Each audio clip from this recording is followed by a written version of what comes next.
Hi everyone, I'm Corey Turner and welcome to another Texas in Conversation. In this interview, we'll be speaking with the President and CEO of Six Peaks Consulting, Jim Grieger, as well as the Chief Operating Officer, Mike Wentling, and the VP of Pharmacy Solutions, Paul Ferraro, to discuss hospital pharmacy distribution. Managing pharmaceuticals outside of the hospital supply chain does not allow for streamlined visibility. To enable greater process efficiencies, a systematic connection between hospital distribution and pharmacy must be established. Today we will discuss hospital pharmacy supply chains and the advantages of having a combined distribution management approach. So thanks for joining me today, gentlemen. Kind of before we begin our conversation about hospital pharmacy and the supply chain distribution, I'd love for each one of you to kind of take just a minute or two to introduce yourselves and tell us a little bit about your background. Sure, absolutely. And thank you for having us here today. We'll start with myself. I've got 45 years in global supply chain manufacturing, logistics, distribution. And I would say the last 20 of years were really exclusive to the healthcare industry. Was recruited in by a couple of distributors, med-surg as well as pharmaceutical, and really ended up the last 15 plus years working exclusively with health systems who want to implement some form of self-distribution type of model. Great. I'm Mike Wentling. I head operations at Six Peaks. Prior to healthcare, spent many years in supply chain manufacturing in other industries. And then I joined Johnson & Johnson Medical Devices and Diagnostics Global Supply Chain Group.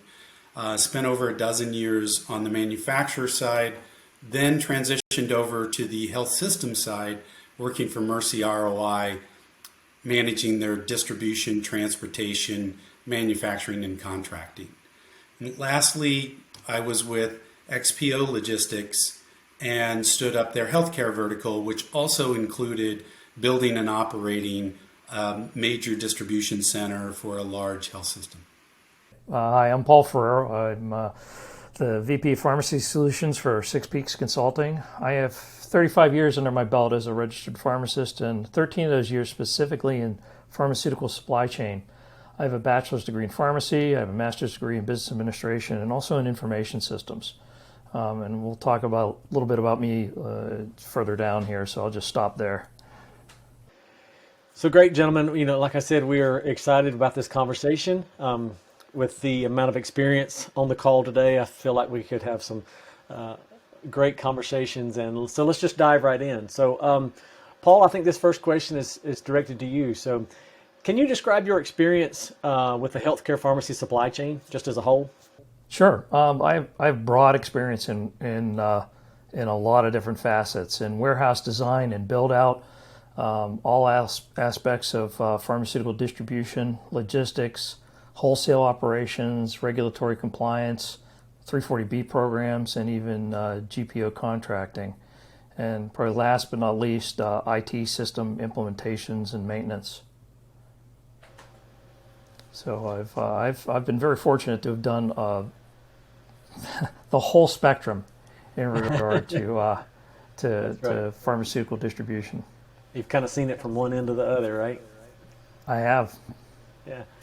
So good, let's get to know Mike a little bit. So traditionally there's been a division between hospital supply chains and pharmaceutical supply chains. And Paul, I'm sure you can add into this conversation as well. But Mike, just give me a little bit of what the importance of aligning these two systems into an integrated approach really is. Well, typically there's two things that get in the way of really being able to have an integrated approach. And the two biggest hurdles are leadership and data. In leadership, often the pharmacy leadership is in a different hierarchy than the medical supplies. And that needs to be overcome. And that needs to be overcome by encouragement from the overall health system leadership to bring those supply chains together. And data, just because the traditional way that the pharmacy is run, there may be multiple systems that are housing pieces of information that you're going to need to be able to get a holistic view of your capability. When you do that, the actual supply chain process itself between pharmacy products and medical products is virtually the same. There's not a tremendous amount of difference for the majority of the products, and that really goes not only for order fulfillment, but for inventory management. And those two pieces give a health system control. And that's a fairly easy thing for health systems to see on the medical product side. It's equally as important on the pharmacy side. And if the pharmacy is done either with the medical products or right after, they are a natural fit together in any kind of a central distribution strategy. Definitely. And we're, as you guys well know, the cost of pharmaceuticals are just continuing to go up and up and up. And Paul, I'd love to hear your take kind of on that same question about what do you see as challenges? Part of the problem is that there are still differences between pharmaceutical distribution and the rest of healthcare supply chain. And some of those differences are pretty unique. They're not going to go away. It's directly tied to patient care, not that the rest of the supply chain isn't, but there's a profound sense of urgency that encompasses everything that is done on the pharmacy side, particularly on the inpatient level. But this also applies to outpatient, physician office, across the board, where generally if they want something, they want it yesterday, is how it all ends up working. And some of those things, some of those components mesh nicely within all of healthcare supply chain. So I think when this gets looked at in a more global fashion, say by a health system, you have great opportunities for integration. And there can be improvements on both sides of the so-called fence, between pharmaceutical distribution and the rest of healthcare-based supply chain. So Jim, from your point of view, we can take it up a little higher level. So what are some of the challenges, I guess, that you guys see as an organization that health systems are facing when they go down this path of achieving a centralized approach between supply chain and pharmacy? Yeah. And that's still part of the evolution today. You see it taking place clearly on the medical surgical side, where there is more and more governance in terms of centralized functions. Even if you were to distill supply chain down to what it really is, and it's a disciplined practice. And it's applicable to anything that's physical in terms of moving in, whether it's a ball peen hammer for maintenance, fan belts, stents, CRMs, you name the drug, the syringes. Every part has a supply chain to it, and supply chain in a global setting really is about optimizing each of those individual plans or components in some fashion against some form of constraint. Paul talked about, pharmacy really is viewed more as a clinical function than a pure, let's call it material management function. And I think some of the challenges that are taking place here that have to be overcome is the view of what supply chain is. If you look at some of the more advanced companies outside of healthcare, there's a chief supply chain officer that sits in the boardroom shoulder to shoulder to the CFO and the COO, for example. They have singular ownership to the total supply expenditure. And you have an operating metric in health systems called, total supply spend over total operating expense, right? That's a financial performance metric. But unfortunately, rarely is there a single owner of that number. It gets fragmented. And so part of this issue is, I think, supply chain isn't necessarily viewed, as this real sophisticated practitioner of these disciplines. The SCORE model isn't typically used in a health setting, which is used in many industries by many companies for sourcing, planning, delivering, making, returning. And I think there's a credibility issue that goes along because of the acumen isn't well developed. There's a level of discomfort in placing ownership of something so clinical like pharmacy in the hands of an organization that unfortunately in some health systems is viewed as nothing more than a mailroom type of operation. Okay? So I think what's happening as part of the evolution is that you see more and more sophisticated practitioners come in from outside the healthcare industry, they're kind of calling it and saying, I don't see a real difference. To Paul's point, yes, there's maybe a more of a clinical side of it, but okay, that's just something you have to deal with. That's a constraint. Just like there's a clinical side of the devices, and believe it or not, of a Band-Aid. Okay, so I think when you can get somebody that steps in and says, look, there's no real difference. We're going to accommodate and we're going to put discipline in to make the overall practice of supply chain management more effective in the entire health system. That's when you're going to see this come in, right? But there's a lot of learning still. There's maybe an unwillingness to learn from other industries who are a lot more sophisticated. But I think that's part of the evolution we're seeing take place right now. So, Jim, with that same kind of thought process around what you were just speaking to, have you guys seen, are you seeing, I guess, the trajectory going in the right direction for this? When we talk about Absolutely. supply chain practices and pharmaceutical practices, kind of merging in the same lane. And I think, in a prior conversation I did with Betty Jo Rocchio from Mercy, we talked about getting in the same lane with clinical and with supply chain. So are you guys seeing that trend coming together more? Absolutely. It has to, and it is. Just maybe not as fast as we all hope it would take place. But yeah, absolutely. In fact, Paul has some experience at two large health systems where it did come under some form of central control. I mean, you still maybe had a pharmacy function at one of the original self-distribution systems, but it did come under this umbrella of self-distribution and consolidated supply chain management. And another one, Paul, where he and I first worked together, clearly supply chain was under one single vertical control. All contracting, all products, all distribution, and it worked quite effectively. Yes, there's nuances, but that's all part of the game. You're going to have that whether you're in automotive or retail or high tech. There are all nuances within the various segmentations of those industries.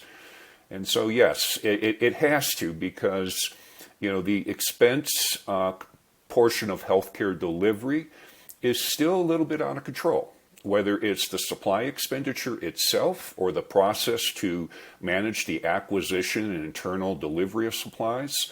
As staffing is, right? We can't get costs coming down consistently in line with the decline in revenues to ensure, long-term sustainable margin for health systems. That's the challenge we're going through. And thank you for COVID for disrupting all of that. Okay, that just threw a big monkey wrench in this whole process. But we're going to get back to some form of normal.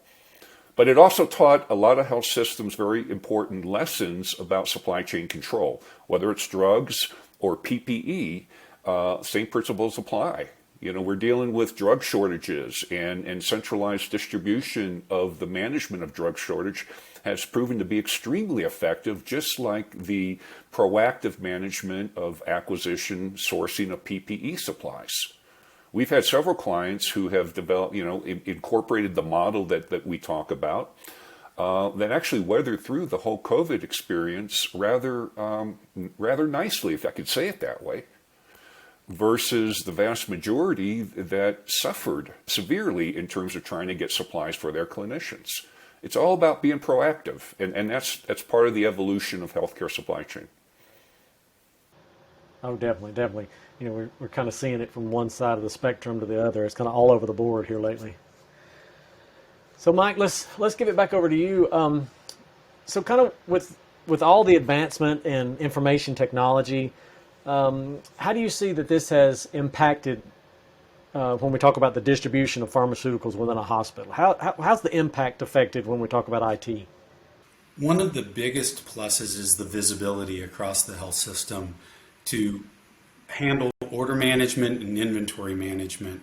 In the not too distant past, and I was part of it, and Paul, I know you've come through a couple of these, a health system pharmacy had to be in multiple systems to order product versus receive an inventory product and then payment of product for the product itself. And all of those things really create a tremendous amount of work.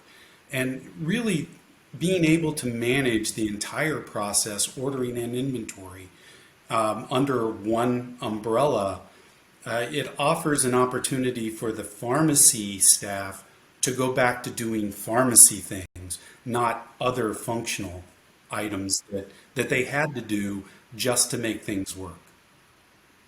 Oh yeah, that's all spot on. Yeah, there's no question about that. We'll talk about that too. I think when we get around to a little deeper dive on just what a CSC does for pharmacy. But yeah, those are all apt for sure.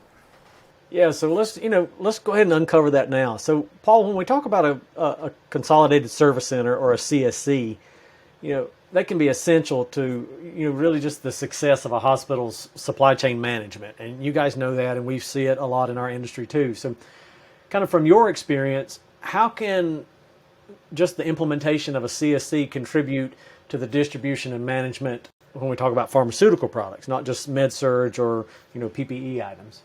Sure. It gives hospital pharmacies in particular, again, the whole, breadth and scope of any pharma supply chain within a health system, things that they just don't have, right? So a pharma-enabled CSC provides storage space that no pharmacy operation could ever have. They're always chronically short of space. It enables strategies like shortage mitigation, and strategic buying opportunities that you can't do when you're just trying to manage, say, an inpatient pharmacy. It's simply not possible. When you have that kind of operation, it also offloads significant duties in purchasing, technical, supply chain maintenance. That's all a burden to pharmacy staff. And it gives back employee time for patient-focused activities, as Mike alluded to, in pharmacy operations. And those are all things that pharmacy directors simply dream of. I mean, they're under constant constraint in full-time equivalents for their staff.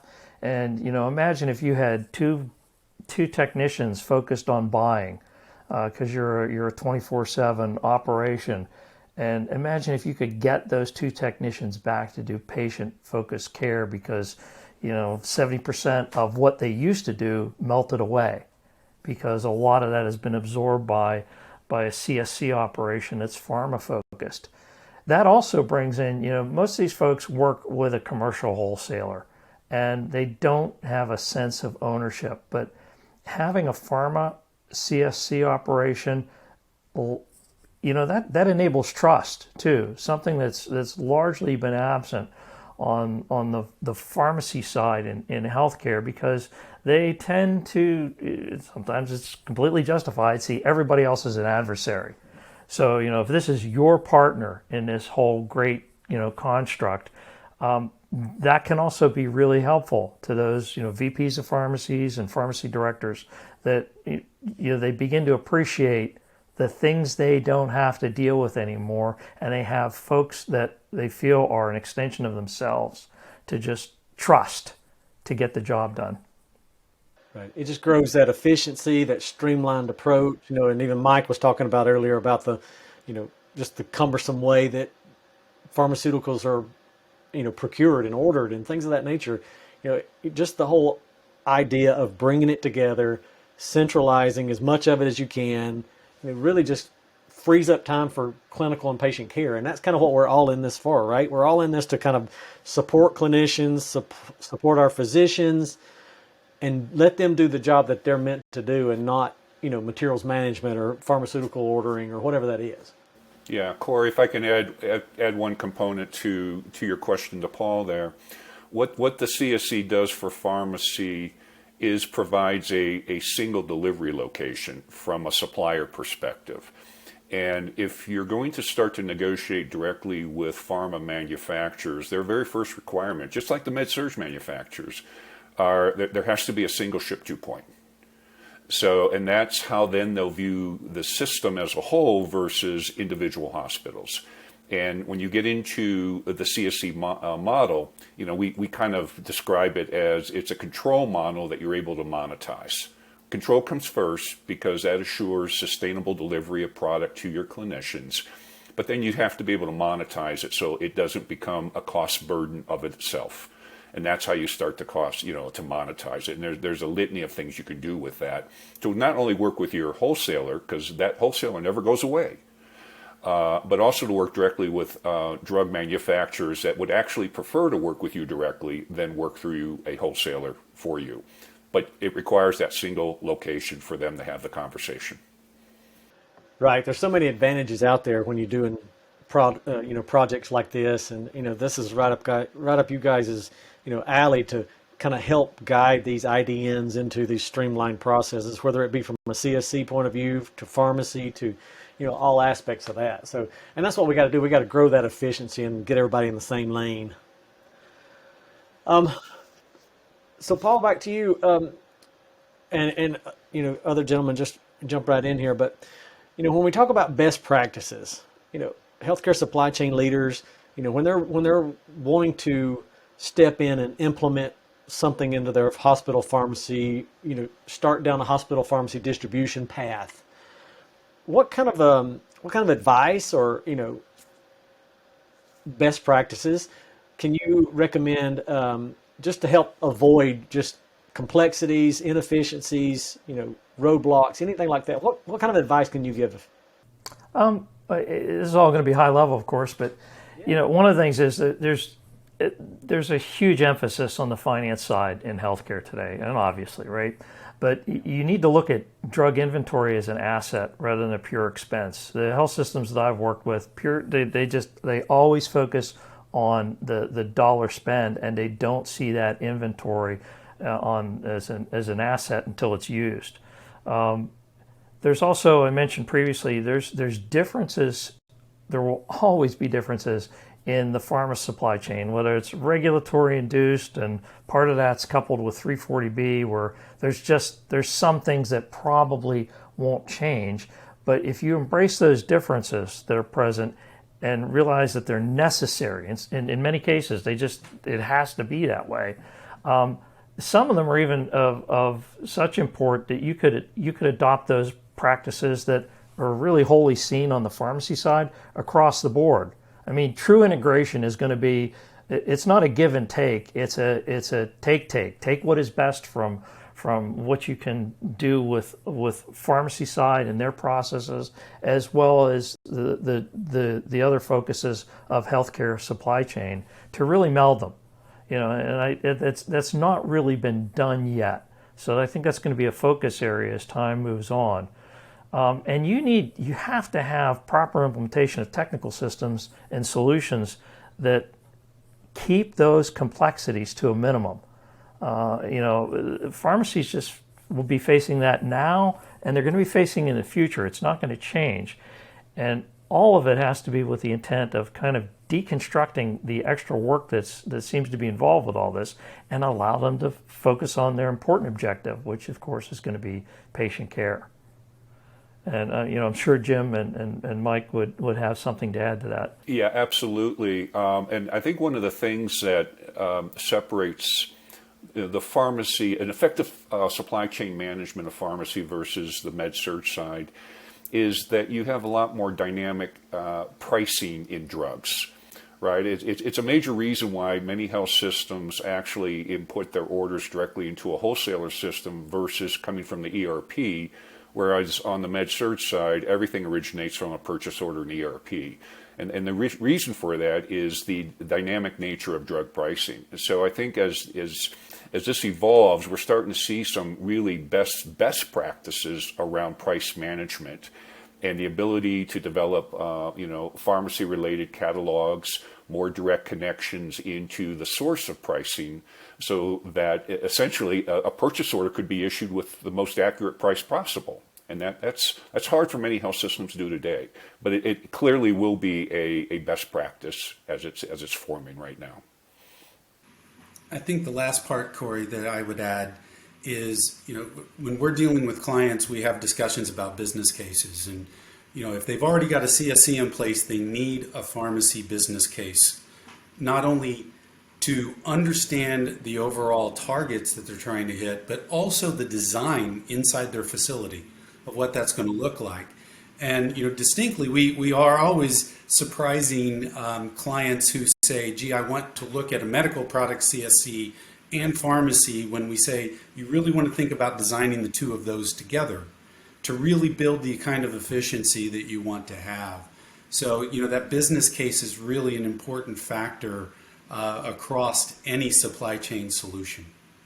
The question I want to ask, and Jim, this may be for you or either one of y'all guys, but I want to.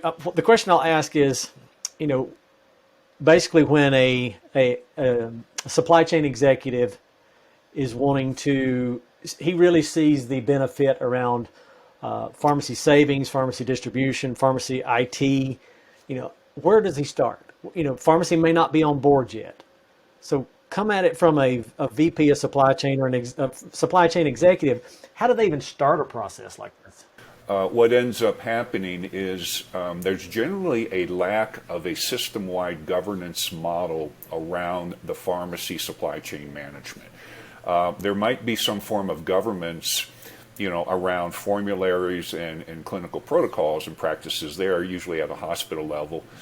But in order for that supply chain executive that you referenced to be able to say, "Hey, I know something's there," it's back to Mike's point. Actually, it's building the business case so that you can forecast, what the efficiencies are, what the savings are, and essentially you're building a business case to not only develop a pharmacy supply chain solution, but actually a pharmacy governance model that, if you do it correctly, is a commons governance infrastructure for all items.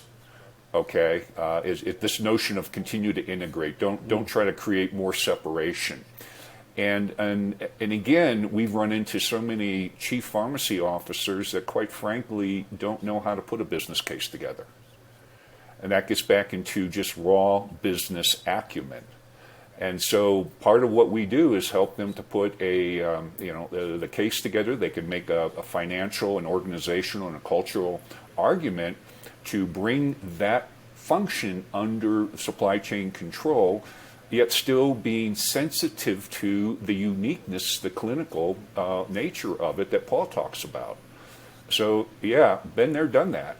And that's Right. that's the only way to do it. I mean, you have to have the credibility for that business case to be believed, all right, which means you really do have to have a business acumen and supply chain acumen to put that together so that at a board level, it's like, yeah, this makes sense, and how much are we leaving on the table every day, every year by not doing this? The numbers would absolutely scare you when you think about what the savings opportunity is in pharmacy without giving up quality of service. And it's like, it's a no-brainer once it's presented. Paul, care to add anything to that from a pharmacist point of view? No, it's all there. You also need to be able to, I'll say, walk in to a health system and bring parties together. There has to be a bridge at some point that the communication flows, because you can walk into a divisive situation that pre-exists, and understanding on the pharmacy side what their greatest concerns are. And if I had to pick one thing that will do that, it's sense of urgency. The pharmacies operate at the speed of now, and any supply chain that feeds into them, and commercial wholesalers by and large do this, operate at the same speed. Mm-hmm. And historically they've probably seen that not happen in other areas, or maybe they have personal experience where it didn't occur, and it can absolutely be done. That where your supply chain efforts, where your distribution pathways work at the same exact speed that the hospitals do, and the predecessor supply chain that they had and became used to, usually a commercial wholesaler, operate at. Hugely important to those folks. Yeah, I mean, I love that, Paul. And really, when we take a step back and look at it, from a holistic approach, we really should all be working towards the speed of now, right? As the suppliers, as pharmaceuticals, as we're supporting that clinical care, that should be our mantra, and I like it. And if you haven't coined that phrase, we'll do that for you. Corey, the other two things that we always tell clients is if you're going to go into a central distribution strategy, two things that you absolutely have to have. One of them is professional staff that can manage it. And in the pharmacy case, you need guys like Paul who understand not only the pharmacy piece, but also the supply chain piece. And then the second part is systems. You don't try to build it on to current systems that you already have running MMIS or other implementations that are in the health system. You have to be very professional about both people and systems to be successful. Jim, you care to add to that? Yeah, I was just going to say, I think there's a whole Deming proverb about go slow to go fast, something of that nature. And we agree that, you operate the speed of now, but don't lose sight of the proactiveness that needs to be embedded in this, the forecasting ability, the demand planning ability that typically does not take place, right? And that's how you stay out of trouble. Because the world is full of supply chain disruption events. And I was just talking to somebody this morning how, March of 2020, we all got heads down with the COVID response and PPE. Few people remember that 2 months before that, we had a shortage of sterile operating gowns, right? And we had massive cancellation of procedures. And just a year or two before that, we had IV disruptions when Hurricane Marie disrupted the production capacity of Baxter on Puerto Rico, right? And we can go back every 2 or 3 years and see major eruptions. So the whole point of supply chain management in a health setting is to be able to have that longer term radar and the gaming scenarios you have to go through to ensure a steady stream of supplies. Paul talked about it in the shortage situation, the centralized shortage management. Get ahead of some of these shortages, buy forward on some of these items, pre-approved substitutes, if you will. All that needs to take place for us to operate at the speed of now. Okay? And that's a missing component in most aspects of healthcare supply chain. Definitely. I love it. This is great. So, gentlemen, thank you so much for just sharing that pharmacy expertise with us today. This has been very informative. And, again, I really appreciate you guys taking time out of your busy schedules. I know you're traveling all over and sharing this expertise and kind of walking IDNs and pharmacy groups through this process. So, again, I really appreciate your time today. Well, again, thank you very much for having us. Thanks, Corey. Yeah, great pleasure to be here. And thank you to our viewers. If you need support with integrating a pharmacy supply chain within your healthcare organization, Tecsys is here to help. At the end of this video, you have the option to speak to one of our hospital pharmacy supply chain experts, or you can access our infographic on the 5 must-have hospital pharmacy supply chain capabilities. See you next time.